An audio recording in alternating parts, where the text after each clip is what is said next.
Hi guys, I wanted to take a little time today to show you my new book design. This one is very similar to my most recent design, which I was calling a pocket notebook holder or something like that. You use elastic through the holes on either side, and there's a little clasp here with the ball nose screw and a piece of leather.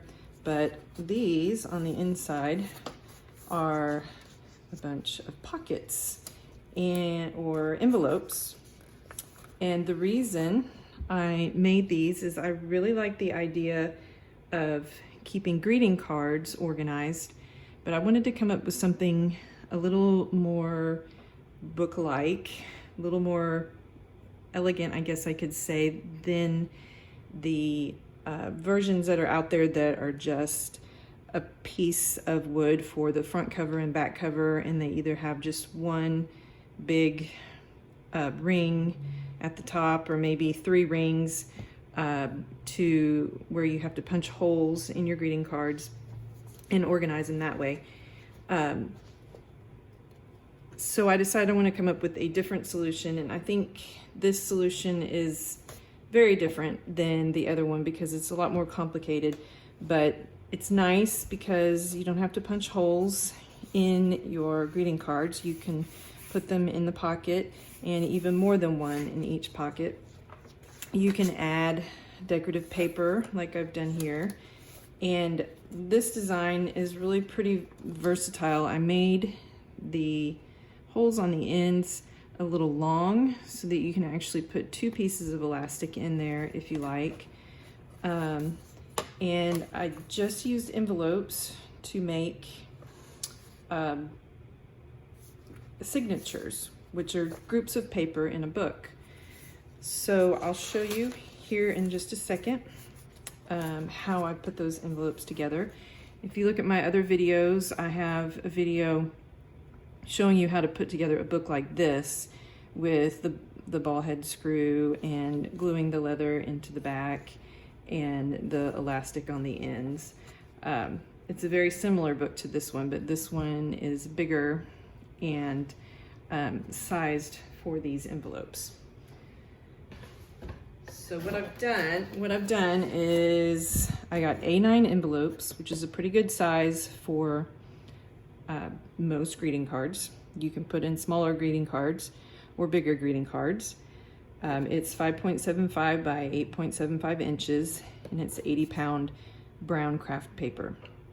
I think you need to get something that is at least 80 pound because the elastic on the 2 ends can tend to rip the paper if you get something that's flimsier. I had these envelopes and one of my prototypes, and I also had a prototype that wasn't quite tall enough, so that affected it too. But these are lighter weight, and see here on this end it started to rip. So I would say use something 80 pound or heavier, and the files for these are for an A9 envelope. So here's another example. On this one, I made the decorative paper go all the way to the edge of each signature. I've got 8 envelopes for each group here. And there's 4 groups, so that gives you quite a few pockets. Here's another one. And these are Baltic birch that I painted with unicorn spit, so it's a real washy look, and you can still see the wood grain. This one has this paper on the inside. So there's really a lot of options with these. You can of course customize the cover as much as you want. You can customize decorative paper. You don't have to have decorative paper. You can really do fewer envelopes as you want if you want to, and I'll show you that in a minute. You can customize the closure, the leather at the back, or even use I don't know, maybe ribbon or leatherette or fabric. So this one here is almost complete. And you see I have decorative paper that's just partially covering each of the sections of envelopes. I don't know how that one got in there. This one is missing an envelope. I'll go back to that later. Okay, so what I do with the envelopes, I tested it a bunch of different ways, and I started out, so these envelopes have this self-adhesive strip on it, which makes it easier. I started out by trying to do it this way, and since I'm a picky bookmaker, I didn't really like how you had to put your card in like next to the gutter of what would be the book. I thought about leaving the flap on the envelopes, but since these have the strip on it, that would not look pretty. So what I ended up with was what I'm about to show you. So you cut the flaps off the top, and we'll only need you only need 4 of these flaps per book. Fold it in half, and this is going to be the spine of your little grouping of envelopes. So after you fold it in half, take off the self-adhesive, and you're going to want to put the envelope back in like this. Don't do it quite all the way to the corner because that could interfere with how it folds. And that's all you have to do to stick that one on. Now on the other side, what I've been using is these tape runners, the permanent kind. Don't be like Jenny, make sure you buy one at least that has the outside to it. I went to Hobby Lobby twice today because the first time I got the refills, which was a good deal, and that's all I saw was, ooh, 8 for $9.99. That's great. Because these books take up a lot of these tape runners. I would say you use a whole tape runner for each book, maybe even a little bit more than that. So I had to go to Hobby Lobby again and get this one, and I won't throw it away. I'll be able to refill it with these.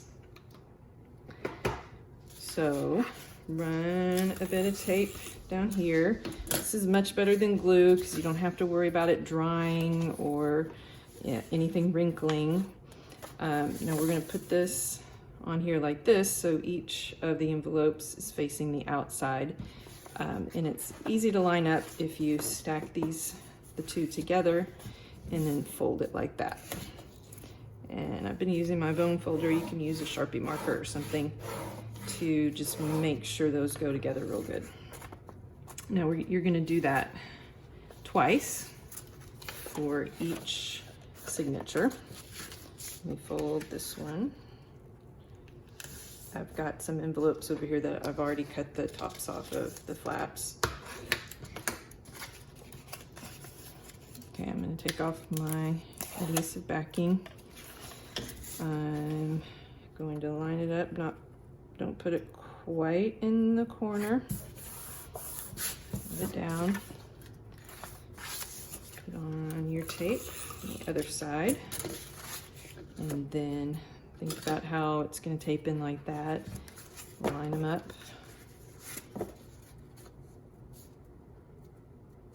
And fold it together. Okay, now you've got 2 that can go in together with the elastic through the middle. Now what you're going to want to do is add more, because you've got this blank side here. You're going to put the tape sort of like that all around. put on another envelope with the flap already cut off. And if you think of it like a book, this is the first page. Inside you've got the second page, and then this is blank, so we can add another one.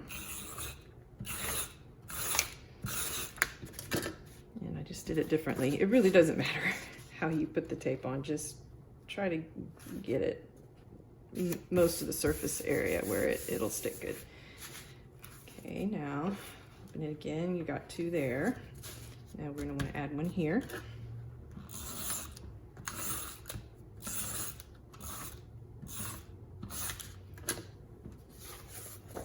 And just make sure you're consistent and all of the pockets face to the outside and not the gutter. And then fold it again. And we've got one more.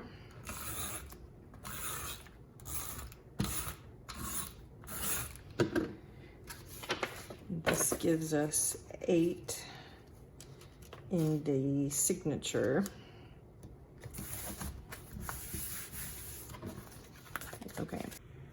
Okay, now that we have all the envelopes together, we've got a total of 8 in this grouping of pages or signature. And what I just did, because I keep having phone troubles, is you miss the part where I trimmed off the inside of these envelopes so that they're all nice and flush, because the two on the inside are going to stick out when you put them together like this. So now all we need to do is add the decorative paper I have prepared, and open it up to the middle, pull up the elastic a little, and slide it in. So now we have a Living Hinge style notebook with some pretty decorative paper and a total of 32 pockets or envelopes to store your greeting cards.